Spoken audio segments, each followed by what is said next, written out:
میرے پاس پیسہ تھا، میرے پاس کاریں تھیں، بائکس تھیں. میں نے 1 سال میں $1.3 ملین کمائے. میرا ایک سپلائر تھا، ہمیں $20 ملین کا منشیات کا ایک سودا کرنا تھا. جیسے ہی ہم نے ڈرائیونگ شروع کی وہ مجھے کچھ مشکوک لگا، مگر میں نے توجہ نہیں دی. میرا بیٹا گاڑی سے اترا اور جب اس نے خدا حافظ کہا تو اس نے گن اس کے سینے پر رکھ کر فائر کر دیا. بوم! میرے بیٹے کو شوٹ کر دیا. اپنے بیٹے کو کار کے اندر کھینچا، اس نے کہا بابا، اور پھر میں نے دیکھا اس نے گن میری طرف کر دی. اور پھر میں نے یہ کیا کہ اپنا پاؤں ایکسلریٹر پر جمایا. Boom boom boom boom. مجھے گولی لگی. اسپتال کی جیل سے مجھے مرکزی جیل لے جایا گیا، ایک ہائی سیکیورٹی یاٹلا جیل میں. انہوں نے مجھے جیل کے سزا والے سیکشن میں ڈال دیا. میں قرآن پڑھ رہا تھا اور سورہ آل عمران میں نے پڑھا، ہر روح کو اللہ کی مرضی سے موت آئے گی جس کا ایک وقت معین ہے. جب میں اس جگہ پر پہنچا کہ ہر چیز لکھی ہوئی ہے تو میرے کاندھوں کا بوجھ لمحوں میں اتر گیا. میں بہت خوش تھا.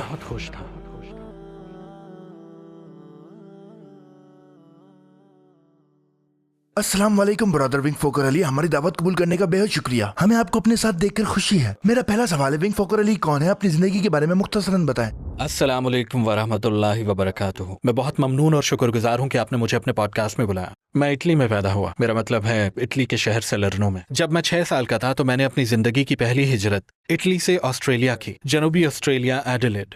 میں 14 سال کی عمر سے ہی ایک گینگسٹر تھا. میرا اٹھنا بیٹھنا بڑے بڑے لوگوں کے ساتھ تھا، جیسے کہ نائٹ کلبز کے مالکان وغیرہ. میں گینگ ورلڈ میں شامل تھا، اور وہ بھی اس حد تک زیادہ کہ ایک ریاست کا باس بن گیا تھا. آسٹریلیا کے سب سے بدنام جرائم پیشہ بائکر گروہ کا میں کئی برسوں تک جرائم میں ملوث رہا، یہاں تک کہ ایک دن میرا سوتیلا بیٹا میرے ہاتھوں میں دم توڑ گیا. اس واقعے کے بعد میں نے اسلام قبول کر لیا. اچھا، اسلام سے پہلے عقیدے کے لحاظ سے آپ کی زندگی کیسی تھی؟ آپ کا کس پر ایمان تھا؟ میں ایک رومن کیتھولک تھا. میرا خدا پر ہمیشہ سے ایمان تھا. میں صلیب بناتا اور عبادت کرتا تھا. ہم صلیبیں پہنا کرتے تھے. شاید آپ یقین نہ کریں مگر مافیا بھی بہت مذہبی تھی. وہ گناہوں کے اقرار کے لیے پادری کے پاس بھی جاتے تھے. کچھ کو احساس جرم بھی تھا، مگر ہم دونوں دنیاؤں کے فائدے پا رہے تھے.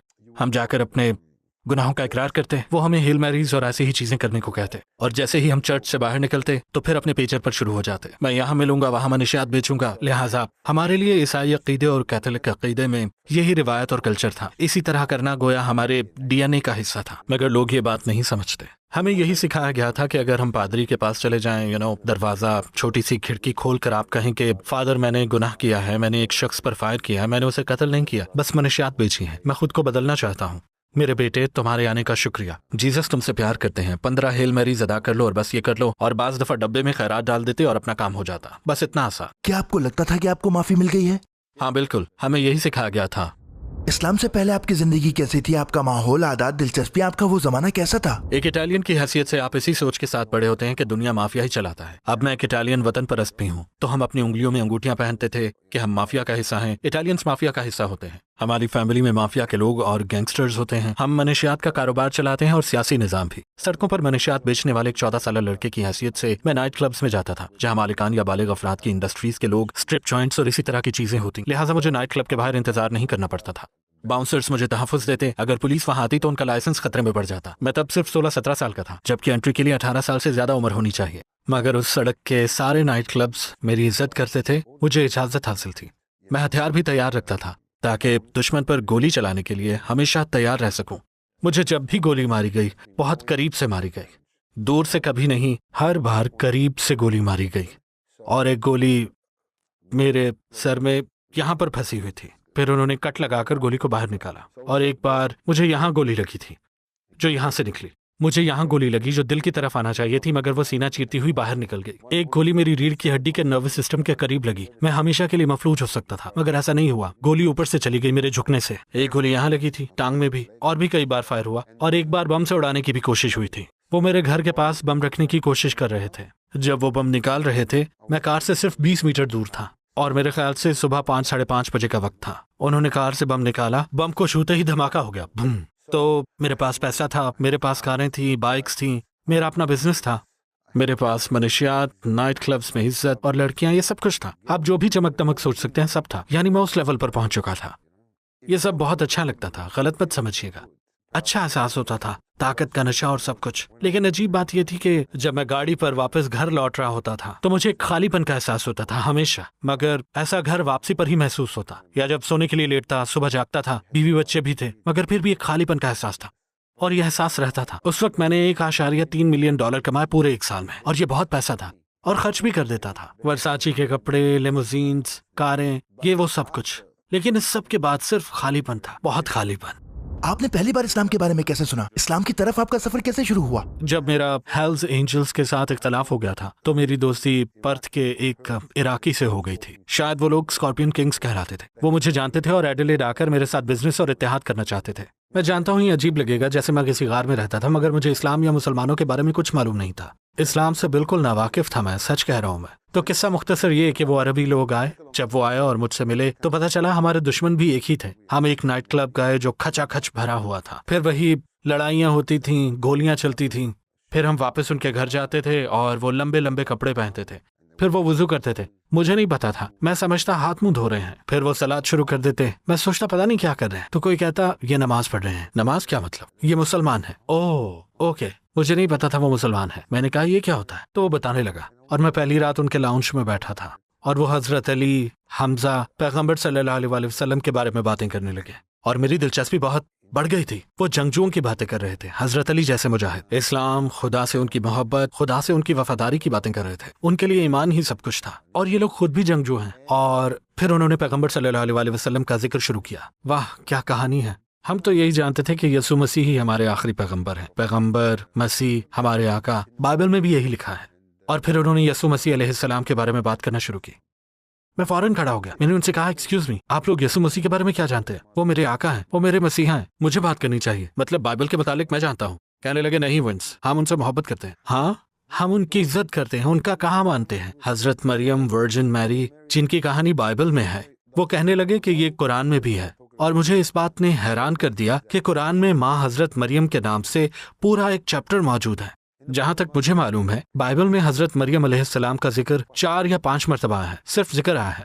لیکن قرآن میں حضرت مریم مومنوں کی ماں کے نام سے پورا چیپٹر موجود ہے, رائٹ؟ اور پھر یسوع مسیح کا پورا قصہ جتنا بھی وہ بولتے گئے. میں سچ کہوں تو خود کو ایک ایسا بچہ محسوس کر رہا تھا جو اپنی پسندیدہ مووی یا شو دیکھ رہا ہو. میں پوری طرح کھو گیا تھا. یہی وہ لمحہ تھا جب میرے دل میں ایمان آیا, چاہے وہاں نشہ آور چیزیں تھی یا نہیں, مگر اللہ نے مجھے ہدایت دے دی اور میری دلچسپی بہت بڑھ گئی. ہم رومن کیتھولکس کا مسئلہ یہ ہے کہ بس ہم اپنی روایات اور اپنا کلچر فالو کرتے ہیں. اور جب آپ بائبل پڑھتے ہیں, میں یہ نہیں کہتا کہ میں بائبل کا ماہر ہوں, مجھے بائبل کی خاص خاص باتیں معلوم ہیں. مثال کے طور پر یسوع مسیح نے اپنی قوم سے کہا, اے میری قوم, میری عبادت مت کرو, میں تمہارا خدا نہیں ہوں. واضح الفاظ میں, کتنی سادہ بات ہے, اوکے, مگر ہم ان کی عبادت کرتے ہیں. لہٰذا ہم بائبل پڑھتے تو ہیں مگر صرف پڑھنے کی حد تک, ہم سوچتے سمجھتے نہیں ہیں. یہ بس عقیدے, کلچر, روایت کا حصہ ہے. یسوع مسیح نے کہا سور کا گوشت مت کھاؤ, مگر کیتھولکس کھاتے ہیں, ہم سور کا گوشت نہیں کھاتے. یسوع مسیح نے کہا شراب سے بچو, یہ ہر بڑے گناہ کا دروازہ کھول دیتی ہے. یسوع مسیح نے بائبل میں کہا کسی بھی مجسمے, بت یا ہستی کی عبادت نہ کرو, اس کے آگے نہ جھکو, نہ اس سے دعا مانگو, چاہے وہ دیوتا آسمان پر ہو, زمین پر یا پانی میں. براہ راست اپنے فادر رب خدا کی عبادت کرو, کیونکہ وہی مہربان خدا ہے. ہم صلیب, ماں مریم اور بچے مسیح کی عبادت کرتے ہیں. ہم تو یہی کرتے ہیں نا.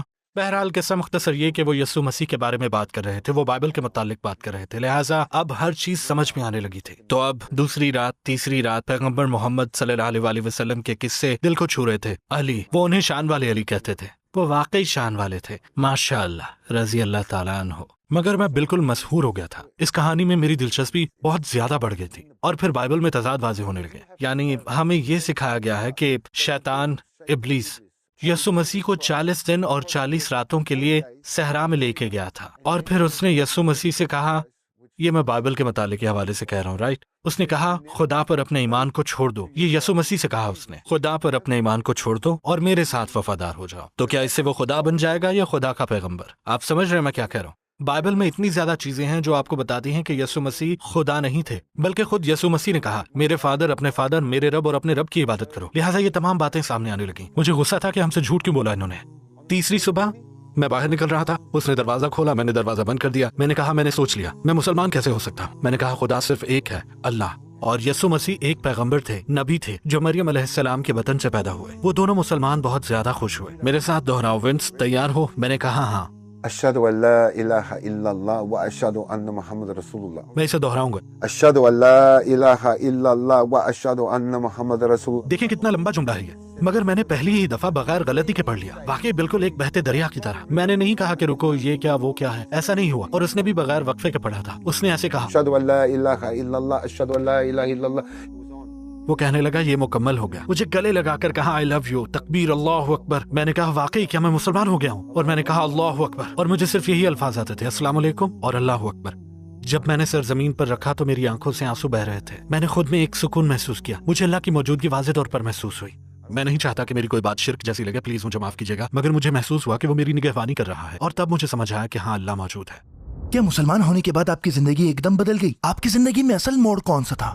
کیا آپ نے کچھ محسوس کیا؟ جب آپ یہ ویڈیو دیکھ رہے ہیں تو آپ کو کوئی اشتہار نظر نہیں آتا, کیونکہ ٹوورڈز ایٹرنیٹی ایک غیر منافع بخش تنظیم ہے. ہم صرف آپ کی مدد سے یہ ویڈیو بنا سکتے ہیں. اگر آپ اس نیکی میں حصہ لینا چاہتے ہیں تو ہمیں عطیہ کریں اور اس سنہری موقع کو ہاتھ سے نہ جانے دیں. کیا مسلمان ہونے کے بعد آپ کی زندگی ایک دم بدل گئی؟ آپ کی زندگی میں اصل موڑ کون سا تھا؟ مجھے کئی بار گولی لگ چکی ہے, مختلف مواقعوں پر 5 مرتبہ. آخری واقعے میں میرا سوتیلا بیٹا مر گیا, اس کے دل میں گولی لگی تھی. ہمیں $20 ملین کا منشیات کا ایک سودا کرنا تھا. میں نے سوچا کہ اگر یہ کامیاب ہو گیا تو میں یہ زندگی چھوڑ دوں گا. $20 ملین ایک بہت بڑی رقم ہوتی ہے. اس وقت میرا سپلائر کوئنس لینڈ سے تھا, ہم ساؤتھ آسٹریلیا میں تھے. وہ اس کی خریداری میں دلچسپی رکھتا تھا, مگر میرا خیال ہے کہ اصل میں اسے اس کی خریداری میں دلچسپی نہیں تھی. میرے خیال میں اسے صرف مجھے قتل کرنے میں دلچسپی تھی. اس نے مجھے یقین دلایا کہ ہم اس سودے کے متعلق بات کر سکتے ہیں, لہٰذا میں اسے ملنے گیا, اسے پک کیا اور ہم ڈرائیو پر نکل گئے. خیر جیسے ہی ہم نے ڈرائیونگ شروع کی وہ مجھے کچھ مشکوک لگا, مگر میں نے کچھ خاص توجہ نہیں دی. تو جب ہم نے اسے ڈراپ کیا اور وہ گاڑی سے اترا تو وہ مجھے قتل کرنے کی کوشش کر رہا تھا. جب میں اسے ڈراپ کرنے گیا تو وہ کہنے لگا مجھے یہاں پارک ایریا میں ڈراپ کر دو. میں نے سوچا اوکے یہ نارمل بات ہے. میرا بیٹا گاڑی سے اترا اور جب اس نے خدا حافظ کہا تو اس نے گن اس کے سینے پر رکھ کر فائر کر دیا. بوم, میرے بیٹے کو شوٹ کر دیا. اپنے بیٹے کو کار کے اندر کھینچا, اس نے کہا بابا, اور پھر میں نے دیکھا اس نے گن میری طرف کر دی. اور پھر میں نے یہ کیا کہ اپنا پاؤں ایکسلریٹر پر جمایا. Boom boom boom boom. مجھے گولی لگی مگر مجھے بالکل بھی محسوس نہیں ہوا. مجھے تو صرف اپنا بیٹا یاد تھا. پھر کارنر نے بتایا تھا کہ وہ موقع پر ہی مر گیا تھا, اس کا چہرہ بجھ گیا تھا. اور جب میں گاڑی چلا رہا تھا اور میں اس کا منہ پکڑ کر اسے بچانے کی کوشش کر رہا تھا, اسی دوران میں نے ایمبولینس کو کال کی کیونکہ میں وقت پر اسپتال نہیں پہنچ سکتا تھا. تو میں نے ان سے کہا کہ دیکھیں مجھے آدھے راستے میں ملیں, اور میں نے وہی کیا. اور میں مسلسل اسے بچانے کی کوشش کر رہا تھا. ایسا لگ رہا تھا کہ وہ مر چکا ہے مگر دل ماننے کو تیار نہ تھا. جب میں نے ایمبولینس سے بات کی تو میرے منہ سے خون بہنا شروع ہو گیا. تو میں نے فون رکھا. معذرت کے ساتھ میں خون تھوکتا رہا جو میرے پورے ڈیش بورڈ پر پھیل گیا. خون تھوکنے سے مجھے سمجھ آیا کہ مجھے بھی گولی لگ چکی ہے اور یہ خون میرے پھیپھڑوں سے آ رہا ہے. تو اب میں نے خود کو اس حالت میں دیکھ کر کہا یا اللہ مجھے معاف کر دے. اور میں نے اللہ سے التجا کی میرے سوتیلے بیٹے کے لیے لا الہ الا اللہ قبول کر لے, یہ اس کلمے کے ساتھ فوت ہو, پلیز اسے یہ لا الہ الا اللہ ادا کر دے کیونکہ یہ مر چکا ہے. اور میں نے اللہ سے کہا میرے ہر عمل کو بھی معاف کر دے, پلیز میرا لا الہ الا اللہ بھی قبول کر لے. اور ڈرائیونگ کرتا رہا. پھر ایمبولینس آ گئی. میں کار سے نکلا تھا کہ اپنے بیٹے کے پاس جا سکوں. پولیس نے مجھے روک دیا, پلیز ونس, اور میں گر گیا. میری پسلیوں میں درد شروع ہو گیا تھا. اب مجھے محسوس ہوا کہ مجھے پسلیوں میں گولی لگی ہے. پھر انہوں نے مجھے ایمبولینس میں ڈالا اور مجھے اسپتال لے گئے. کارنر نے بتایا کہ میرا بیٹا مر چکا ہے کیونکہ گولی سیدھی اس کے دل کے آر پار ہوئی تھی. اس نے کوشش کی, وہ اپنے باپ کی حفاظت کرتے ہوئے مر گیا. وہ مسلمان تھا اور اس وقت میرا جسم گولیوں سے چھلنی تھا. میں نے اسپتال میں اپنی پوری کوشش کی. میں زنجیروں سے بندھا ہوا تھا. عدالت سے فون پر بات کر رہا تھا, مقدمے سپریم کورٹ, ڈسٹرکٹ کورٹ کے جج سے کہ وہ مجھے ضمانت پر رہا کریں تاکہ میں اپنے بیٹے کے جنازے میں جاؤں, اسے غسل دے سکوں.